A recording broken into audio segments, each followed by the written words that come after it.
پاکستان کے سیاسی نظام میں اگرچہ بہت سے معاملے ایسے ہیں جن کے اندر ریفارم کی ضرورت ہے، بہتری کی ضرورت ہے، لیکن ان میں سے ایک بڑا مسئلہ پاکستان کے اندر بہت کم تعداد میں ووٹ ڈالنے والوں کا الیکشن کے دن باہر نکلنا اور ووٹ ڈالنا ہے۔ یعنی جو رجسٹرڈ ووٹ جتنے بھی ہوں لیکن ان کی بہت کم تعداد ووٹ ڈالنے کے لیے آتی ہے، تو یہ ہمارا بہت بڑا مسئلہ ہے اور اس سے جڑے اصل میں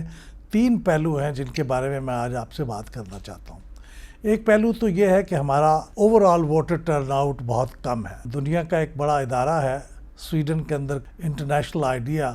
اس نے دنیا کے ان تمام ملکوں میں جہاں الیکشن ہوتے ہیں ان کی رینکنگ کی تھی۔ دنیا کے 196 ممالک میں پاکستان کا نمبر 153 تھا، یعنی کوئی تقریباً 80% ممالک پاکستان سے بہتر ووٹر ٹرن آؤٹ رکھتے ہیں، جبکہ دنیا کے ان ممالک کا اگر ہم ایوریج نکالیں تو وہ تقریباً 76% بنتا ہے۔ تو اس کا مطلب ہے کہ ہم دنیا کے مقابلے میں بہت پیچھے ہیں۔ انڈیا میں بھی یہ ووٹر ٹرن آؤٹ کوئی 70% یا 67 سے 70% کے درمیان رینج کرتا ہے۔ اور اسی طرح سے بنگلہ دیش میں مجھے ایک بار ایک الیکشن 2008 میں ہوا تو اس کو جا کے آبزرو کرنے کا موقع ملا، تو اس وقت اس کی جو ووٹر ٹرن آؤٹ تھا وہ 80% سے بھی اوپر تھا۔ تو ہم ساؤتھ ایشیا کے جو ملک ہیں ان میں پاکستان صرف افغانستان سے بہتر ہے، ورنہ تمام ملکوں میں پیچھے ہے، اور دنیا میں تو میں آپ کو بتا چکا ہوں۔ تو یہ ہمارا سب سے بڑا فالٹ لائن ہے، بہت بڑا مسئلہ ہے، ہماری جمہوریت کی کمزوری پہ دلالت کرتا ہے۔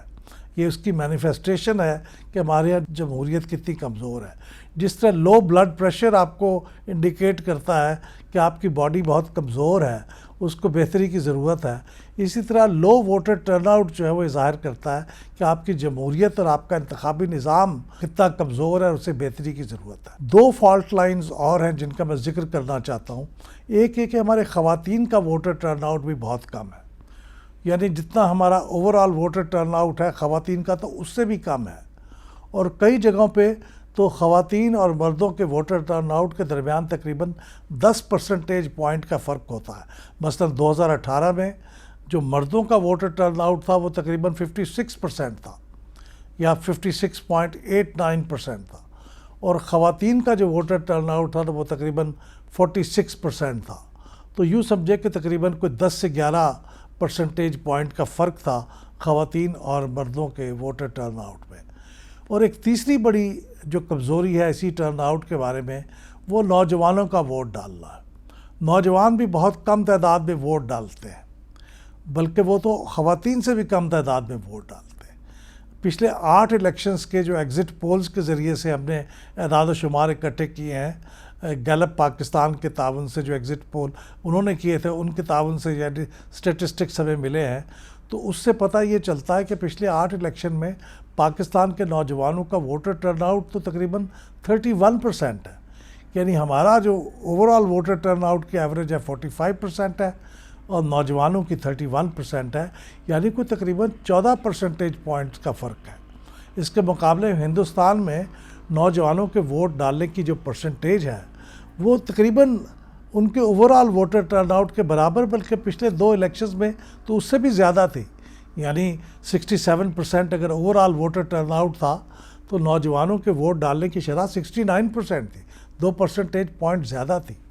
تو ہمارے ہاں کیا خرابی ہے؟ اگر نوجوان ووٹ نہیں ڈال رہے تو اس کا مطلب یہ ہے کہ وہ جمہوری نظام سے مایوس ہے، اس کے بارے میں ڈس ایلیوژنڈ ہے، اور اگر ایسا ہے تو پھر اس کا مطلب ہے وہ کچھ غیر جمہوری آئیڈیالوجی سے متاثر ہو سکتے ہیں کل کو، اور اس کے پاکستان کے اوپر بڑے گہرے اور نقصان دہ اثرات مرتب ہو سکتے ہیں۔ تو اس بارے میں سمجھتا ہوں الیکشن کمیشن کو، خاص طور پہ سیاسی جماعتوں کو، ہماری پارلیمنٹ کو، اور جو لوگ انٹلیکچوئلز ہیں اور سول سوسائٹی ہے ان کو بھی غور کرنا چاہیے کہ ہمارے ہاں over all voter turn out کو بڑھایا جائے، خواتین کے ووٹر ٹرن آؤٹ کو بڑھایا جائے، اور خاص طور پہ نوجوانوں کے ووٹر ٹرن آؤٹ کو کس طرح سے بڑھایا جائے۔ یہ تمام اور ان جیسے کئی ایشوز پر اگر آپ انالیسس دیکھنا چاہتے ہیں تو پھر پلڈیٹ یوٹیوب چینل کو سبسکرائب کیجئے،